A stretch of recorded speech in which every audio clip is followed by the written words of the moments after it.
Topic 3. Factors that influence your choice of export market. In order to evaluate the potential of one or more foreign markets, a company needs a great deal of information about the international environment of business, customer buying habits, the activities of competitors, etc. Finding this information involves research. There are two types of research: market research and marketing research. Market research is concerned with the gathering of information about the size, nature, structure, and other characteristics of specific markets. For example, if the research is aimed at establishing the accessibility of a range of markets, then information is required on the market's political and legal systems, their membership of trading blocs or organizations such as the World Trade Organization, and the existence of preferential trade agreements between SACUM members and the countries concerned. Marketing research, on the other hand, delves deeper, unearthing those details which will assist a company to, for example, decide on a pricing strategy for a particular market, or introduce product changes that make its product stand out from competing brands.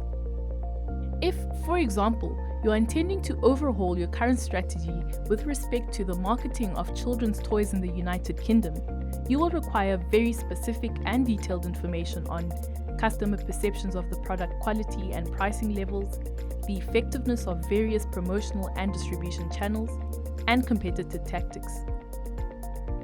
Market research produces the kind of information which enables a company to select foreign markets, whereas marketing research lays the foundation for the development of the marketing mix. Research can take one of two forms: secondary or desk research and primary or in-market research.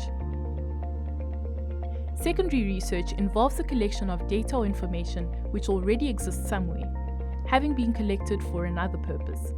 Secondary research is also sometimes referred to as desk research because you can conduct much of it at your desk. For example, by consulting company reports, journals and internet tools such as the ITC's Trade Map and Market Access Map.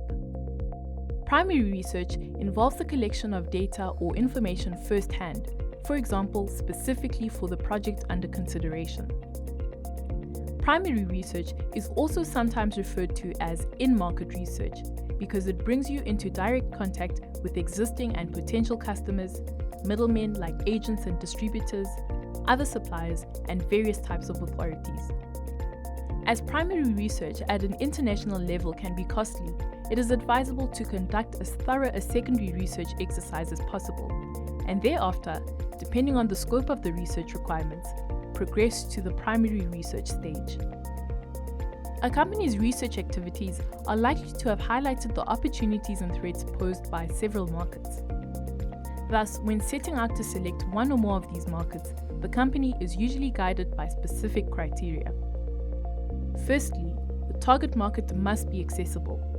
In view of this, you should initially eliminate those markets where the level of import duties would impact negatively on your product's price competitiveness, the presence of strict exchange control measures could threaten or delay payment, and there is an unstable political climate. Secondly, the target market should be of adequate size and have good profit potential. Thus, you might consider eliminating those markets where, firstly, economic development is at such a low level that it is unlikely you would be able to easily sell any significant volumes of your product. And secondly, competitive suppliers have already acquired a large share of the market, leaving very little market share for you or other newcomers.